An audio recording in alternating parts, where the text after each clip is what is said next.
अब चर्चा भारत के एक नए रिकॉर्ड की करते हैं। मोबाइल डेटा के मामले में भी भारतीयों ने पूरी दुनिया को पीछे छोड़ दिया है। दुनिया भर में सबसे ज्यादा भारतीय मोबाइल डेटा का इस्तेमाल करते हैं। एक रिपोर्ट के मुताबिक आने वाले दिनों में भारत में डेटा का इस्तेमाल और बढ़ेगा। इस रिपोर्ट के मुताबिक हर महीने एक स्मार्टफोन में करीब 32 GB मोबाइल डेटा का इस्तेमाल किया जाता है, जबकि 2030 तक डेटा इस्तेमाल बढ़कर 2 गुना यानी 62 GB हो सकता है।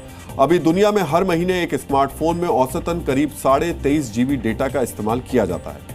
रिपोर्ट के मुताबिक भारत में 5G का इस्तेमाल तेजी से बढ़ रहा है। 2024 के अंत तक 5G ग्राहकों की संख्या 29 करोड़ तक पहुंच जाएगी। ये सभी मोबाइल यूजर्स का 24% है, यानी हमारे देश में 24% लोग अभी 5G नेटवर्क का इस्तेमाल कर रहे हैं। रिपोर्ट में यह भी अनुमान लगाया गया कि 2030 तक भारत में 5G यूजर्स की संख्या 3 गुना यानी 98 करोड़ तक पहुंच जाएगी। यह आंकड़ा सभी मोबाइल यूजर्स का 75% होगा, यानी 5G के इस्तेमाल के मामले में भारत 2030 तक यूरोप और नॉर्थ अमेरिका को भी पीछे छोड़ देगा। मोबाइल डेटा के इस्तेमाल में भारतीय अब राजा हैं। वैसे एक फल भी है जिसे फलों का राजा कहा जाता है।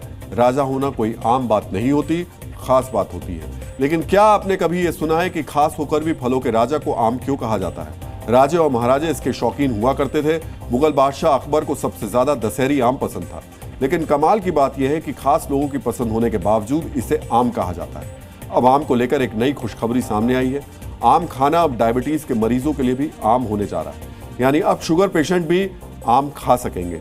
बिहार कृषि विश्वविद्यालय सबौर 250 वैरायटी के आमों पर रिसर्च कर रहा है। रिसर्च के लिए उन आमों को चुना गया जिसका ग्लाइसेमिक इंडेक्स कम हो, ताकि एक ऐसे आम की किस्म तैयार की जा सके जिसमें शुगर की मात्रा काफी कम हो।